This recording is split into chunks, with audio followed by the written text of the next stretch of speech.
ఇలాగే ఒకసారి క్విక్‌గా బ్రహ్మాజీ గారు లేరా క్యూఎండిఏలో? మానస గారు, నిహారిక గారు. ఒక్క నిమిషం. తారక్ గారు చెప్పండి. అయితే యాక్చువల్‌గా నేను ఆన్సర్ చేయడం కాదు, ఎవరు అడుగుతున్నారో కూడా తెలియాలి. తారక్ గారు చెప్పండి. యాక్చువల్‌గా ఏంటంటే చాలామంది అసలు ఎప్పుడు కూడా ఏదో సినిమాలో అంటారు కదా! చూడలేను అనుకున్నది చూసాం, వినలేను అనుకున్నది విన్నాను అంటూ వీళ్ళెవరో ప్రమోషనల్స్‌కి రారు. వెన్నెల కిషోర్ గారు గాని, బ్రహ్మాజీ గారు గాని వీళ్ళందరితో ఎలా వచ్చారు? ఎందుకు వచ్చారు ప్రమోషన్స్‌కి? ఆ సీక్రెట్ ఏంటో చెప్పండి first. Just the relationship sir. అంటే మేము త్రూ అవుట్ ద ఫిల్మ్ చేసేటప్పుడు కూడా ఓకే ఈయన వస్తున్నారు, ఓకే సార్ ఈరోజు మీది 6 to 6 కాల్ షీట్ ఇది చేసేయండి, వెళ్ళిపోయిండి, మీకు నాకు రామ్ రామ్ అట్లా కాదు sir. I will see the actors comfort, what they are doing, వాళ్ళు ఎంత సీనియర్స్, వాళ్ళు ఎలాంటి వర్క్ చేశారు. I don't push anyone sir. ఎందుకంటే ఫోర్స్ఫుల్గా అడిగి చేయించుకున్నది ఏది ఇట్స్ నాట్ మంచిగా ఉండదు చూడ్డానికి. అది మనం సంతకాలు చేయించేసుకొని డైరెక్టర్ని సంవత్సరాలు ఉంచేసుకున్నా ఆ కథలు బాగుండవు. ఇలా ఫోర్స్ఫుల్గా యాక్టర్స్ని కూర్చోబెట్టి చేయించినా అది బాగుండదు. కాబట్టి for me it's very organic. It's solely based on the relationship that we have.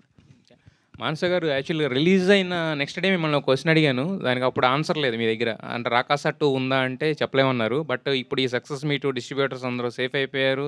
Already ఈ ప్రాజెక్ట్‌కి ఒక క్రేజ్ ఉంది కాబట్టి నెక్స్ట్ నుంచి వచ్చే ఎక్స్టెండెడ్ కంటెంట్ అంటే ఖచ్చితంగా అలాగే ఎక్స్‌పెక్ట్ చేస్తారు కదా! సో మరి 'రాకాస 2' ఉందా లేదా? ఉంటుందండి.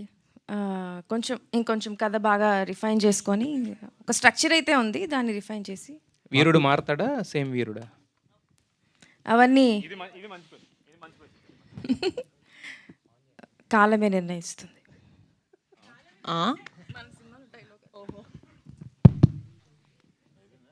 సంగీత్ గారు సరే సార్ వరుస బ్లాక్ బస్టర్స్ ఎలా అనిపిస్తుంది? సార్ బాగుంది సార్. మమ్మీ అయితే రోజు దిష్టి తీస్తుంది సార్. అంటే ఆవిడ ప్రేయర్స్ టైం బాగుంది. మా అన్న పడిన కష్టం కూడా నాకు హెల్ప్ అవుతుంది అనిపిస్తుంది. So very very happy sir. పైగా ఈ ఇయర్ మీ అన్నగారికి కూడా అవును సార్. వచ్చింది. అదే వరుస hits ఇద్దరు. మన ఎవరో ట్వీట్ పెట్టారు సార్, నాకు చాలా హ్యాపీ అనిపించింది సార్. 2026 ఈ శోభన్ బ్రదర్స్ అనేది పెట్టారు సార్. నాకు చాలా బాగా అనిపించింది సార్, చాలా హ్యాపీ అనిపించింది సార్. మానస్ గారు, మీరు ఇంతకుముందు మా ఇంటర్వ్యూస్ కూడా చాలా చెప్పారు. మీరు ఆయన డైరెక్టర్ గారి మన విఠలాచారి గారి స్ఫూర్తితో మీరు డైరెక్టర్ అయ్యని చెప్పారు. సో అలాంటి జానర్లో ఇంకేమైనా సినిమాలు చేయబోతున్నారు అంటే ఫ్యూచర్ నెక్స్ట్ మూవీస్ కూడా అట్లాంటి ఏమన్నా? ఎందుకంటే సక్సెస్ అయింది కాబట్టి. డెఫినెట్గా అండి, ఐడియాస్ అయితే ఉన్నాయి. అవి బాగా డెవలప్ చేసుకొని వర్క్ అయితే చేస్తాను. ఇది నిహారిక్ గారి బ్యానర్లో ఉంటుందా లేదంటే? నిహారిక్ గారికి నచ్చితే ఆబ్వియస్లీ నిహారిక్ గారి బ్యానర్లో ఉంటుంది. సంగీత్ గారు, all the best. Thank you. Sir Nihari గారు మీకు మంచి బ్లాక్ బస్టర్ హిట్ ఇచ్చారు కదా, Yes. మరి ఆమెకు మీరేమి ఇస్తున్నారు గిఫ్ట్? నేను ప్లాన్ చేసింది ఆయన్ని ప్రెస్లో. కమాన్ సార్, ఇంకోసారి వన్ మోర్. మీకు మంచి బ్లాక్ బస్టర్ ఆమె ఇచ్చారు. అవును సార్. ఇచ్చారు. మీరు ఆమె గిఫ్ట్ ఏమి ఇస్తున్నారు అంటున్నాను. సార్ నేనే ఇచ్చాను కదా సార్, నేనే కదా సార్ ఈ సినిమాలో హీరో. ఆవిడ నాకు రేంజ్ రోవర్ ఇస్తే అది తిరిగి ఆవిడకి ఇచ్చేస్తాను సార్. ఓకే, నిహారి గారు, ఎస్. ఈ సినిమా సక్సెస్ మీట్లో ఎప్పుడు కూడా అంకెల్ చూసేవాళ్ళం మేము. అంకెల్ మిస్ అయింది పోస్టర్ల మీద అనే ఫీలింగ్ ఏమన్నా లేదా? కలెక్షన్స్ అంకిల్ తక్కువ వచ్చి ఉంటే మా డిస్ట్రిబ్యూటర్లు వచ్చేవాళ్ళు కాదు కదా సార్. వాళ్ళు అందరూ హైదరాబాద్, అసలు ఎవరు హైదరాబాద్ నుంచి కూడా కాదు, ఒకరు రాయలసీమ నుంచి, ఆంధ్ర నుంచి వాళ్ళు వచ్చారు అంటే it means only because they are happy. Okay, వాళ్ళు ఎంత కొనుక్కున్నారు, దానికి పైన ఎంత వచ్చింది, అదంతా మా సీఎల్ చూసుకుంటారు. ఓకే. నిహారి గారు, ఎస్. యాక్చువల్లీ చెప్పాలంటే ఈ రోజు నుంచి తెలంగాణలో అంటే ఫిలిం ఛాంబర్ ఒక నిర్ణయం తీసుకోవడం జరిగింది. 60% ప్రొడ్యూసర్స్కి 40% ఇల్లు అనేసి కదా. సో ఇప్పటి నుంచి మీకు ఎలా ఉండబోతుంది? ఏంటి ఈ సెకండ్ వీక్ కూడా ఉంటుంది కదా, మీరు దానికి యాక్సెప్ట్ చేస్తున్నారా? నేను రూల్స్ అవన్నీ ప్రాపర్గా చదివి డిసైడ్ చేస్తాను sir. Because I really don't know. I been fully in Rakasa only. Do I know about this? అన్ని సినిమాలకి ఇప్పుడు హైదరాబాద్లో ఉన్న 23 థియేటర్లకు మాత్రం అది వాళ్ళు కంపల్సరీ పెట్టుకున్నారు. గిల్డ్ వాళ్ళు దాన్ని వ్యతిరేకించడం కూడా జరిగింది. ఎవరు? గిల్డ్ మొత్తం. యాక్చువల్లీ మరి మీరు గిల్డ్లో ఉన్నారా లేదో తెలియదు. అది అంటే మీరు ఇప్పుడు చెప్పే ఇన్ఫర్మేషన్ ఇట్స్ ఇనఫో కాదో నాకు తెలియదు to tell you the answer. But if నేను చదివిన తర్వాత I'm sure I will come to an answer. I will let you know. Maybe not అంటే ఫుల్ ఇన్ఫర్మేషన్ నాకు ఇప్పుడు లేదు కాబట్టి it's not right for me to talk. Sangeet గారు hi అండి. హాయ్ అండి. ఫస్ట్ ఆఫ్ ఆల్ అందరికీ టీం అందరికీ కంగ్రాచులేషన్స్. thank you so అయితే much. మీరు ప్రీమియర్స్కి వెళ్ళినప్పుడు చాలా స్పెషల్ గెస్ట్ని ట్రీట్ చేసి గ్రీట్ చేశారు కదా, థ్యాంక్ యూ సో మచ్ సినిమాకి వచ్చినందుకు, ఇంత టైం అయింది అని చెప్పి చిన్న చిన్న పిల్లల్ని. ఎస్ ఎస్ ఎస్ వెరీ అన్ని థియేటర్స్కి వెళ్ళినప్పుడు అంత చిన్నపిల్లల్ని ఆ టైంకి లైక్ 1 o'clock 10:30 ఆ టైంకి చూసినప్పుడు what was your exact feeling? Actually night 1:30 అయిందండి. వాళ్ళు 3 ఏళ్ళు 4 ఏళ్ళ పిల్లలు అప్పుడప్పుడు ఇలా పరిగెట్టని నేర్చుకున్నారు. మేము డే 1 ఏదైతే నమ్మి సినిమా చేసామో ఇది నాకు తెలుసండి. అయినో ఒక పాయింట్ తర్వాత మీకు కూడా ఇరిటేటింగ్ అవ్వచ్చు, ఫ్యామిలీ ఫ్యామిలీ ఫ్యామిలీ ఎందుకు ఇంత అంటున్నారంటే మేము తీసింది ఫ్యామిలీస్ కోసమేనండి. సినిమా అనేది అందరూ చూడాలి. మనకి ఈ మధ్య ఆవిడ చెప్పినట్టు చాలా సినిమాలు చూడలేకపోతున్నారు ఫ్యామిలీస్తో కలిసి. సినిమా అనేది మన దగ్గర ఒక కల్చర్ అండి. It is a way of life. అది మనం ఒక సర్టన్ కేటగిరీ ఆఫ్ ఆడియన్స్ మాత్రమే అంకితం చేసేయకూడదు. అందరూ చూడాలి, అందరూ హ్యాపీ ఫీల్ అవ్వాలి. డెఫినెట్లీ అన్ని కైండ్స్ ఆఫ్ సినిమాలు రావాలండి. బట్ ఓన్లీ సంక్రాంతికి మాత్రమే ఫ్యామిలీ సినిమాలు వస్తాయి, మిగతా సంవత్సరం రాదు అనే ఈ ఒక నోషన్ ఏదైతే తీసేయాలండి. సినిమా అంటే అందరు రావాలి. అది యూత్ కానీ, పెద్దవాళ్ళు కానీ, పిల్లలు కానీ, ఫ్యామిలీ కానీ. సినిమా అనేది మనందరినీ కలుపుతుందండి. సినిమా థియేటర్ హాల్ కింద డబ్బున్నోడు లేడు, డబ్బు లేనోడు లేడు, హోదా ఉన్నోడు లేడు, హోదా లేనోడు లేడు, అందరూ ఒకటేనండి. అందరూ కలిసి ఎంజాయ్ చేసే సినిమా ఒకటే. సినిమా, క్రికెట్ ఇవి రెండే. So I really hope our effort is to bring audience as a whole to theatre. అది చాలా ఇంపార్టెంట్ అండి. కమింగ్ బ్యాక్ టు మీరు పిల్లల్ని చూసినప్పుడు నేను జెన్యున్లీ చాలా ఓవర్వెల్ అయిపోయానండి. కళ్ళజోడు వేసుకున్నట్టు కనపడలేదు కానీ నాకు ఆల్మోస్ట్ నీళ్ళు తిరిగాయి. అరే ఆ పాప 3 ఏళ్ళు లేదు, పాపకి 1 గంటన్నర అయింది, అక్కడ కూర్చొని సినిమా చూస్తుంది అండ్ క్లాప్స్ కొడుతుంది పాప. నేను జెన్యున్లీ అడిగా, పాప నీకు నిద్ర రావట్లేదా రాత్రి 1 గంటన్నర అయిందంటే? నాకు we felt very happy. And ఆ షోలో మీరు చెప్పిన స్పెసిఫిక్ షోలో థియేటర్ మొత్తం ఫ్యామిలీస్ అండి, పిల్లలు, ఆడవాళ్ళు, వాళ్ళ హస్బెండ్స్ అందరు ఉన్నారండి. ఇట్ ఫెల్ట్ వెరీ వెరీ, అంటే అరే మేము ఏ కాన్ఫిడెన్స్ స్టార్ట్ చేసే సినిమా అది కరెక్ట్ అయిందిరా, మేము పెట్టుకున్న నమ్మకం కరెక్ట్ అయిందిరా అని ఒక చిన్న చాలా ఓవర్వెల్మింగ్ ఫీలింగ్ అండి అదైతే. ఆల్ ద వెరీ బెస్ట్ అండి. మానస గారు, మీరు చాలాసార్లు మాట్లాడినప్పుడు అమ్మమ్మ కథలు మర్చిపోయారు అని చెప్పి అన్నారు. అమ్మమ్మ కథలు అమ్మమ్మలు చెప్తే కొంతమంది మాత్రమే వింటారేమో. మానస శర్మ అమ్మమ్మ కథల్ని చాలా బాగా చెప్పి సక్సెస్ అందుకున్నందుకు కంగ్రాచులేషన్. థ్యాంక్ యూ అండి, thank you so much. Thank you. Santosh గారు, సంగీత్ గారు అంటే లాస్ట్ 2 ఫిలిమ్స్ యాక్టింగ్ అదంతా ఫన్ అంతా కూడా ఒక షేరింగ్ లాగా ఉంది. బట్ ఈ సినిమా అనేది హోల్ అండ్ సోల్ దున్నేశారు. సో ఈ సాటిస్ఫాక్షన్ అనేది మీకు ఉందా ఎట్లాగా? ఇప్పుడు దాంతోపాటు మీ బాడీ లాంగ్వేజ్ కూడా కొంచెం మారిపోయింది. నాకు బాధ్యత వచ్చేసింది, పెద్ద సినిమాలు చేయాలి, తర్వాత మంచి సినిమాలు, అది కనపడుతుంది. ఉంటుంది సార్, డెఫినెట్లీ ఎవరికైనా సరే ఒక కెరీర్ ట్రెజెక్టరీ పైకి వెళ్ళాలి, చాలా ముందుకు వెళ్ళాలని ఉంటుంది కదా సార్. అంటే నేను why I'm more confident sir, చాలామంది సినిమా చూసి నాకు ఐ థింక్ తారక్ గారే అన్నారు. ఐ థింక్ సక్సెస్ అయిన నెక్స్ట్ డే ఆయన ప్రెస్ మీట్ మన ఆఫీస్లో పెట్టినప్పుడు ఆయన వచ్చి ఒక మాట అన్నారు, పెద్దడు అయిపోయావా, ఒక కథని భుజాల మీద పెట్టుకోగలను అని అన్నారు. నాకు అది చాలా నేను అక్కడికి వచ్చానా అని నాకు అప్పుడు ఫస్ట్ టైం అనిపించింది అండి. I was very sweet of you sir, thank you sir. మీ గురించి మాట్లాడతాను సార్. మీరు వచ్చారు సార్, ఏమంటున్నారు మీరు? సార్ డోర్ బయట నుంచి మన క్రాకర్స్ ఫైర్ చేయడానికి వెళ్ళి మీరు వచ్చారు, నాతో అన్నారు. మేము మర్చిపోం సార్, మీడియా కూడా మర్చిపోరు, మేము కూడా మర్చిపోం. బట్ లేదు సార్, ఇట్ ఫెల్ట్ వెరీ, అంటే డెఫినెట్లీ గ్రోయింగ్ అప్ ఏజ్ అప్పుడు కాలేజ్ తర్వాత ఆడిషన్ చేసేటప్పుడు మనకి లోపల డెఫినెట్లీ చాలా సెల్ఫ్ డౌట్స్ ఉంటాయి సార్, ఇన్సెక్యూరిటీస్ ఉంటాయి సార్. మనం అవ్వగలమా అంటే హీరో అనేది ఒక చిన్న పదం కాదు, it is a lot of responsibility. ఒక సినిమాని మన ఫేస్ వాల్యూ మీద ముందు తీసుకెళ్లాలంటే వీ నీడ్ టు, అంటే ఏవే ఉండాలి, మన అవన్నీ ఉన్నాయా లేవా, చాలా థాట్స్ వస్తుంటాయి సార్. బట్ నాకు సర్ప్రైజింగ్లీ ఒక చిన్న ఫ్యామిలీ స్టోరీ పింక్ ఎలిఫెంట్తో చేసిన తర్వాత నాకు ఫస్ట్ టైం లేదురా నేను ఒక మంచి కథ చెప్తే హీరో అవ్వగలను అనిపించింది సార్. అండ్ ఈరోజు మళ్ళీ లేదు, ఒక కథ మొత్తం నేను ఆ భుజాల మీద పెట్టుకుని తీసుకెళ్తే నేను డెఫినెట్లీ అవ్వగలను, ఒక మంచి హీరో నాకు అనిపించింది sir. And the coincidence is that both are with my pink elephant and she my pink elephant. I'm just kidding. No sir, it feels very confident. And మీరు చెప్పిన డెఫినెట్లీ బాధ్యత పెరిగింది sir. I will be very very focused. ఇందాక అన్నారు back to back blockbuster కదా sir, more than happiness I feel responsibility పెరిగింది sir నాకు. Because I need to make sure ఈ ఒక్క సినిమాకనే కాదు సార్, ప్రతి సినిమాకి నా డిస్ట్రిబ్యూటర్ ఫస్ట్ హ్యాపీ అవ్వాలి, నా ప్రొడ్యూసర్ హ్యాపీ అవ్వాలి, ఆడియన్స్ హ్యాపీ అవ్వాలి సార్. అరే వీడు మంచి సినిమాలు తీస్తున్నాడు అని ఒక ఇది నేను వాళ్ళకి చేయాలి సార్ వాళ్ళ కోసం. నిహారిక గారు, సినిమా సక్సెస్ కొడతాం మీరు చూసారు ఆల్రెడీ, బట్ ఒక పక్క దురందర్, ఒక పక్క ఐపీఎల్, మీ సినిమాతో పాటు ఇంకో సినిమా రిలీజ్ అయింది. ఈ కాంపిటీషన్లో ఆడియన్స్ మీ సినిమా చూశారు అంటే ఏంటండి, అంటే ఒక సాటిస్ఫాక్షన్తో పాటు ఒక కాన్ఫిడెన్స్ కూడా పెరిగింది ఎట్లాగా మీకు? అంటే వీఆర్ డూయింగ్ సంథింగ్ రైట్ అని అయితే దాని మీద కాన్ఫిడెన్స్ సార్. ఎందుకంటే ఫస్ట్ నుంచి ఐ టోల్డ్ ఒకటే, ఒక మంచి సినిమా తీసినప్పుడు ఒక మంచి సినిమా వచ్చిందని ఆడియన్స్కి తెలియకపోతే ఆ మంచి సినిమా తీసి ఏంటి ప్రయోజనం? సో మేము ఒక కథని బిలీవ్ చేసి ఇది ఫ్యామిలీస్కి కిడ్స్కి ఒక ఎంటర్టైనింగ్ ఫిల్మ్ సమ్మర్ టైంలో అనుకున్నాం మేము.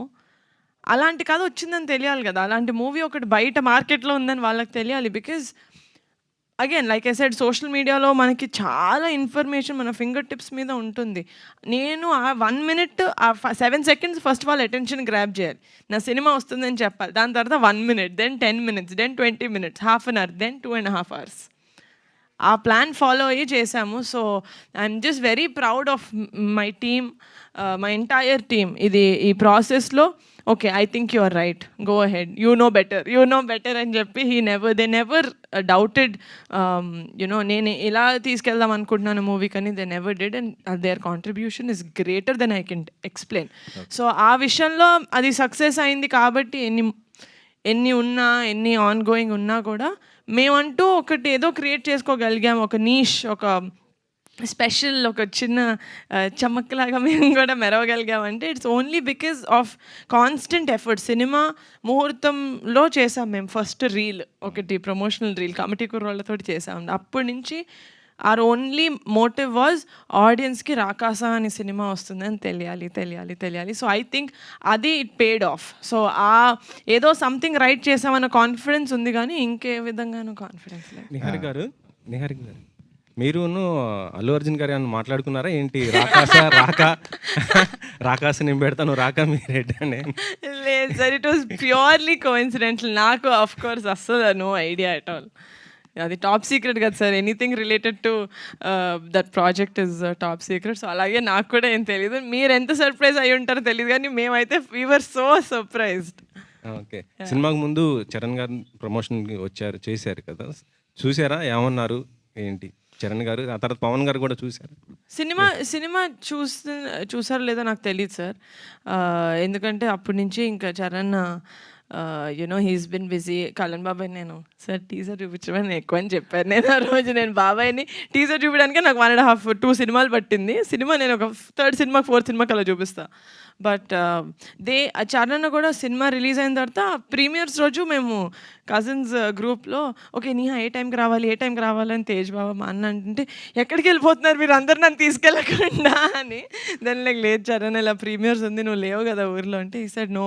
సో ఆ డిస్కషన్ అంతా దే కెప్ట్ టెల్లింగ్ అనమాట, లేదు చరణ్ చాలా బాగుంది సినిమా అని తేజ్ వాళ్ళు చెప్తా ఉన్నారు. So he's very very happy. అది వాళ్ళు సినిమా ఫుల్గా whenever they have time they can see it. నాదే సినిమా కాబట్టి నేను క్యూబ్ ఇచ్చి వాళ్ళకి చూపిస్తాను. But just they are very happy sir that నేను ఏదైతే చెప్పానో అది చేసావమ్మా సూపర్ అని చెప్పి. మొన్న అన్నయ్యతో బరీ ఓపెన్ చేశారు కదా, అది ఎప్పుడు అంటే ప్లానింగ్ ఏంటి? Release Sankranti sir, Sankranti 27. నిహారిక గారు, first of all congratulations Thank అండి. you. సో బాగా సక్సెస్గా రన్ అవుతుంది మొత్తం థియేటర్స్ అన్నింటిలో కూడా. సో బేసిక్గా ఏంటంటే పింక్ ఎలిఫెంట్ పిక్చర్స్ నుంచి నిహారిక గారు బ్యానర్లో వస్తుందంటే ఒక సినిమా అండ్ మీ ప్రొడక్షన్లో చాలా అగ్రెసివ్గా ఉంటాయి ప్రమోషన్స్ అనేవి. సో ఏంటి ఈ ప్రమోషన్స్ చేయడానికి గల సీక్రెట్ ఏంటి? అసలు ఇంత అగ్రెసివ్గా అంటే సినిమా సక్సెస్ అయిన తర్వాత కూడా ఇంకా థియేటర్స్ అన్ని విజిట్ చేయడం, వెళ్ళడం, ఏంటి ఇంత ఎనర్జీ ఎక్కడి నుంచి వస్తుంది? సీక్రెట్ ఏంటిదని? ఎనర్జీ మీ ఆడియన్స్ నుంచే వస్తుందండి. అంటే పోస్ట్ రిలీజ్ అయితే it's definitely from the audience. వాళ్ళు చూస్తున్నారు, ఓకే మనం 100 అనుకున్నాం, 70 మంది దాకా చూస్తున్నారు, ఆ 30 మందిని మనం లాగేద్దాం అని చెప్పి that is the only thing. And ముందైతే కమిటీకి కానీ రాకాసాకి కానీ it was a collective team effort, nothing else. నేను ఒక్కదాన్ని సినిమాని ముందుకు తీసుకెళ్తాను అనుకుంటే I wouldn't have done that. It's my actors, it's my directors, it's my production team, it's my PRs, my marketing guys, everyone's collective effort and brain. So back to back సక్సెస్లో వస్తున్నాయి ఆ committee కుర్రాళ్ళు ఇది. So మీ మీద expectations అనేవి పెరుగుతాయి మీరు తీసుకునే స్టోరీ మీద కానీ దాని మీద. సో నెక్స్ట్ బరీ అది ఎట్లా ఉండబోతుంది ఏంటి అసలు దానికి? బాగుంటుంది. ఒక్క లాస్ట్ క్వశ్చన్ తీసుకుందాం. మేడం, మొన్న ఇంటర్వ్యూలో చూశాను వెన్నెల గారు సెకండ్ డే నుంచి బ్లాంక్ పేపర్తో వచ్చాను, అలాగే బ్రహ్మాజీ గారు కూడా చెప్పడం, ఫస్ట్ రోజు ఏదైతే చెప్పారో సెకండ్ డే నుంచి సరెండర్ అయిపోయాం. ఏంటి వాళ్ళ మీద వాళ్ళు ఇంప్రూవేషన్లో చాలామంది డైరెక్టర్ చూస్తూ ఉంటారు, వాళ్ళు ఎలా ఇంప్రూవేషన్ చేస్తారు, వాళ్ళకి సీన్ పేపర్ చేసిన తర్వాత వాళ్ళు ఎలా చేస్తారు అని చాలామంది డైరెక్టర్స్ యంగ్ డైరెక్టర్స్ చూస్తుంటారు. అటువంటిది మీరేంటి వాళ్ళ మీద నమ్మకం లేకపోతే మీరు వాళ్ళు చేసింది ఎందుకు ఒప్పుకోవట్లేదు? అయ్యో! అంటే మెజారిటీ శాతం ఒప్పుకోలేదు అని అన్నారండి. అంటే అందరు యాక్టర్స్ చాలా బిజీ ఉంటారు కదండి, వాళ్ళందరూ వేరే స్టోరీస్లో కూడా ఉంటారు. ఆ సిచ్యువేషనల్ ఇంప్రూవైజేషన్ చేసినప్పుడు కథలో కూర్చుంటే అందరం హ్యాపీ ఫీల్ అవుతామండి. కొన్ని అంటే మన ఆ ఫ్లో ఏదైతే ఉంటుందో ఆబ్వియస్లీ అది ఒక డైరెక్టర్కే తెలుస్తుంది, స్టార్టింగ్ నుంచి ఎండ్ వరకు ఫ్లో ఏదైతే ఉందో. అలాంటివి ఏవో చిన్నవి వర్కౌట్ అవ్వకపోతే ఇది బాగుందండి చాలా, కాకపోతే కొంచెం కథలో కూర్చోకపోవచ్చు అనే డిస్కషన్లో అలా అనుకొని చేసింది అంతే. వాళ్ళ మీద నమ్మకం ఏం లేదండి, అందరూ స్పెసిఫిక్గా చెప్తున్నారు, ఆవిడకి ఏం కావాలో చెప్తున్నారు. సెకండ్ డే నుంచి మేమేం చేయలేకపోతున్నాం, ఆవిడ ఏది చెప్తే అదే అని చెప్తుంటే. నో వాళ్ళందరూ నాకు అది వాళ్ళు ఏ ఉద్దేశంతో చెప్తున్నారంటే అండి, డైరెక్టర్కి వాళ్ళు ఇచ్చే రెస్పెక్ట్ అది first of all. And second of all నా కథ మీద ఉండే ఇష్టం, ఆ కథ మీద ఉండే క్లారిటీ గురించి వాళ్ళు ఎంఫసైజ్ చేస్తున్నారు అంతే తప్ప ఇంకేం లేదండి. సంగీత్ గారు సార్ జస్ట్ చిన్న పాయింట్ సార్ అంటే ఆవిడ ఓన్లీ సీనియర్స్ అన్నారు కదా సార్, ఈవెన్ నేను కూడా డే 1 నుంచి, ఇప్పుడు మీకు తెలుసు నేను సీనియర్ పక్క నుండి మేము చెలరైపోతాం, ఏదో చేస్తుంటాం. సో ఆవిడ వాళ్ళని కాదు, నన్ను కూడా చాలా షీ హ్యాడ్ టు సార్. ఆవిడకి నేను డే 1 ఇంటర్వ్యూలో ఒక చోట చెప్పాను సార్, అట్మోస్ట్ క్లారిటీ ఉన్న డైరెక్టర్ సార్ ఆవిడకి ఏదన్నా సరే కథలో ఉండాలి సార్. నేను అంటే ఆడియన్స్ నవ్వించడానికి కథ బయటికి వెళ్ళిపోయి కామెడీ అయితే నేను చేయను.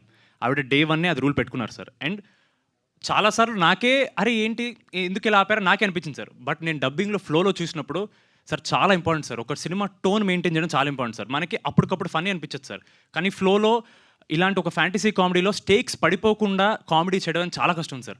ఎందుకంటే మేము ఇంత బడ్జెట్ పెట్టి ఆ విఎఫ్ఎక్స్ చేసి రాకాస అనే ఒక రాక్షసుడికి ఆ ఒక స్టేక్స్ అనేది బిల్డ్ చేయకపోతే సినిమా పడిపోతుంది సార్. సో ఆ ఒక్క విషయం వల్ల she had to be very strict with all of us and we're very grateful. మీరు ఇప్పుడు వాళ్ళంతా ఆపేమన్నారు, బట్ సీను గారికి, బ్రహ్మాజీ గారికి, కిషోర్ గారికి ఎంత మంచి పేరు వస్తుంది సార్ సినిమా మీద, ఎవ్రీథింగ్ బికాస్ ఆఫ్ హర్. ఇప్పుడు ఇందాక చెప్పాను సినిమా నేను ఇప్పుడు కథ నా మీద పెట్టింది ఆవిడ, నేను ఆవిడ భుజాల మీద ఉన్నా. She's carrying me, she's carrying everyone. So everything that has worked in the film is purely because of her clarity and her control over the story, her actors and everything, sir. So ఆవిడ ఆపడానికి కారణం ఈరోజు hit అవ్వడమే sir. ఈరోజు hit అయింది కాబట్టి hit అయింది, ఆవిడ ఆపడం లేదు సార్. సార్ సంగీత్ గారు ఎప్పుడైనా క్వశ్చన్ అడుగుతామో లేదో, లాస్ట్ సెంటెన్స్ లాస్ట్ వర్డ్ దగ్గర నుంచి పంచి స్టార్ట్ అయిపోతుంది మీది. సార్ పంచి ఎక్కడ వేసాను సార్ ఇప్పుడు? పంచి కాదు కానీ సమాధానం కానీ, ఇది ఇన్బిల్టా? బాబాయ్ గారు, పెదనాన్నగారు కానీ, నాన్నగారు కానీ, అన్నయ్య కానీ ఇన్బిల్ట్ చిప్ ఉంటుందా? నేను మాట్లాడడం మానేస్తాను. అదే లేదు సార్, అంటే సార్ చిన్నప్పుడు వాసిపోసారేమో సార్, నాకు ఆవిడ ఎక్కువ. నాకు ఈజ్ అన్ ఓవరాల్ ఎంటర్టైనర్ అందుకే. ఇక్కడ నిహారిక గారు, మ్యామ్ ఇండస్ట్రీలో మంచి కథలు ఒక్కోసారి ప్రొడక్షన్ హౌస్లు బిజీగా ఉన్నప్పుడు చాలా మంచి కథలు వెళ్తూ ఉంటాయి, చాలా ప్రొడక్షన్ హౌస్కి వెళ్తూ ఉంటాయి. ఒక్కోసారి వాళ్ళు బిజీగా ఉన్నప్పుడు పింక్ ఎలిఫెంట్కి కథలు పంపిస్తూ ఉంటారు. చాలా మీ సర్కిల్లో మీకు అట్లా ఎలా చూజ్ చేసుకుంటారు, ఎలా సెలెక్ట్ చేసుకుంటారు? ఎందుకంటే ప్రతి నెల చాలా నెంబర్ ఆఫ్ కథలు వినాల్సి వస్తాయి, చాలా కథలు మీరు కానీ సార్ కానీ చాలా కథలు వినాల్సి వస్తాయి. ఇవన్నిటిలో చాలా మంచి కథలు వస్తూ ఉంటాయి. ఒకసారి మంచి కథ వస్తుంది, చేసే అవకాశం ఉండదు. రాకాస టైంలో కూడా చాలా కథలు వచ్చి ఉంటాయి. వీటిలో ఎలా జడ్జ్ చేసుకుంటారు? పర్టికులర్గా పింక్ ఎలిఫెంట్కి ఏమైనా టీం ఉందా, ఎలా సెలెక్ట్ చేస్తారు? టీమ్ డెఫినెట్గా ఉందండి. We have a content team, వాళ్ళు ఫిల్టర్ చేస్తారు. మేము నెక్స్ట్ ఏమనుకుంటున్నాం అంటే ఉంటుంది కదా, మేము కొంచెం ఇలా చూస్తున్నాం, ఇవైతే వద్దు, లెట్స్ నాట్ ఎంకరేజ్ దెమ్, వాళ్ళు ఇంకెక్కడైనా ట్రై చేసుకొని ఇవ్వండి అని. ఓకే చేసేటప్పుడైతే only and sole only 2 stages. 1 Niharika as an audience, Niharika as a producer, that's it. Ramesh garu okay 1 last అదే పింక్ ఎలిమెంట్స్ అంటే ఆల్మోస్ట్ కొత్త డైరెక్టర్లతో చేస్తుంటారు. మీ పైన ఎక్కువ బాధ్యత ఉంటుంది, ప్రొడక్షన్కి కొద్దిగా కంట్రోల్ చేయించి, ఎందుకంటే వాళ్ళకి తెలియదు కాబట్టి ఎలా ఏంటి అనేది. మీరు ఎలా చూస్తున్నారు సార్ దీన్ని? కొత్త డైరెక్టర్స్ కదా, ఎట్లా అంటే ఆ ప్రొడక్షన్ కొద్ది కంట్రోల్ చేసుకోవాలి అంటే అంటే మేము ప్రీ ప్రొడక్షన్ ఎక్కువ చేస్తామండి. డీటెయిల్డ్గా మనకి ఏదైతే మనం ప్రొడక్షన్కి వెళ్తున్నామో డేట్స్తో సహా ఏ రోజు ఏం చేస్తాము, ఏం ఏది సెట్ ప్రాపర్టీస్ నుంచి చిన్నవి కూడా ప్రీ ప్రొడక్షన్లోనే కావాలితో ఇంకో 2 months. ఇది కూడా మేము ఫస్ట్ జూన్లో స్టార్ట్ చేద్దాం అనుకున్నాము. కాదు డైరెక్టర్ గారు ఇంకో 1 month టైం కావాలండి, ఇంకా నాకు కొంచెం సెట్ ప్రాపర్టీస్లో కొంచెం క్లారిటీ కావాలి, ఎందుకంటే ఇది చాలా కొంచెం ఓల్డ్ 5 years ముందుది అన్నీ ఉన్నాయి కదా, ఇంకా కొన్ని దాని పెయింట్స్ అవి కొన్ని కావాలన్నారు. అందుకనే డైరెక్టర్స్ టైం, బట్ డైరెక్టర్స్ ఎప్పుడైతే రెడీ మనం షూట్కి వెళ్ళొచ్చు అన్నప్పుడు, వన్స్ షూట్కి వెళ్ళిన తర్వాత ఇంకా మనం నేను 50 days ఏదైతే చెప్తానో 50 days కన్నా ఒక రోజు కాదు, ఒక కాల్ షీట్ కూడా ఎక్స్ట్రా ఇవ్వను. అది అందరికీ, నాతో పనిచేసే అందరి డైరెక్టర్కి టెక్నీషియన్లకి తెలుసు. బట్ ముందు ఎంతైనా టైం ఇస్తాం. ఆఫీస్లో కూర్చుని వాళ్ళు ఎన్ని గంటలు రాసుకున్నా, ఎన్ని నెలలు కూర్చున్నా నాకు ప్రాబ్లం లేదు. ప్రీ ప్రొడక్షన్లో వాళ్ళు సంవత్సరం కూర్చొని ప్రీ ప్రొడక్షన్ చేసుకున్నా ప్రాబ్లం లేదు. బట్ వన్స్, ఎందుకంటే ప్రొడక్షన్ కాస్ట్ ఈరోజు మీకు తెలుసు కదా, సినిమా ప్రొడక్షన్ స్టార్ట్ చేసిన తర్వాత దాన్ని ఇవాళ డిస్ట్రిబ్యూటర్స్ మన దాకా రావాలి అనుకుంటే అది మోర్ ఇంపార్టెంట్. కాబట్టి దాని కాస్ట్ని కంట్రోల్ చేయాలంటే ప్రీ ప్రొడక్షన్ బాగా డీటెయిల్గా చేయాలి. ప్రొడక్షన్ మనం అనుకున్న టైంలోనే చేయగలగాలి. నిహారిక గారు కొత్త డైరెక్టర్లతోటే రమేష్ చేస్తారా? గారు అన్నారు కాబట్టి లాస్ట్ ఇచ్చాం. కొత్త డైరెక్టర్లతోటే చేస్తారా, లేకపోతే సక్సెస్ ఇచ్చినటువంటి ఏ డైరెక్టర్నైనా ఓకేనా? యదువంశీ కొత్త డైరెక్టర్ కాదు సార్, మా డైరెక్టర్. నెక్స్ట్ యదువంశీతోనే చేస్తాను. అదే మేడం, మీరే కదా ఇంట్రొడ్యూస్ చేసి. నేను 2 stages అన్నాను కదా సార్. నిహారిక యాజ్ అ ఆడియన్స్ చూస్తాను, నిహారిక యాజ్ అ ప్రొడ్యూసర్ చూస్తాను. నాకు కాంబినేషన్స్ తోటి సంబంధం లేదు. Thank you so much guys. Thank you. Have a good day. Yes, thank you so much. So congratulations once మీరు అగైన్. చేశారా రాకాస స్టెప్? చేయండి. అయ్యో, చేయండి, పర్లేదు, మా కోసం చేయండి. రాకాస ఇట్లా ఓకే చేశారా? Thank you one and all. Thank you for joining. Raakaasa గురించి అదేంటో నేనైనా, మీరైనా, మీడియా అయినా ఎన్నిసార్లైనా మాట్లాడుతూనే ఉండగలుగుతున్నాము. So thank you so much.